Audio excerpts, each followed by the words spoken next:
Eto si Shizo. Isa to sa pinakamalakas mag-Aldos sa buong mundo at wala pang nakakatalo sa Aldos niya. Eto naman si Chooks TV, malakas din to mag-Aldos. Kaya neto dumurog ng MM, talo nga lang sa Kimi. At syempre hindi mawawala dyan si Gigaduos. Malakas din to mag-Aldos, kaya neto pumatay ng 5 kahit isama mo pa buong pamilya.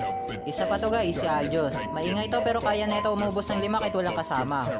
Eto naman si JP Aldos Gods. Malakas din mag-Aldos pero alam nyo ba na may mas malakas pa sa kanila? Oo, tama kayo na narinig, meron. Ipapakilala ko sa inyo si One Pan. Yung lakas niya pinagsamang Shizo, Gigaduos, JP sa Chooks TV. Alam nyo ba kung paano ko nasabi yon? Kasi si One Pan siya naman yung kauna-unang Aldos God sa mga wawanet sa kanila.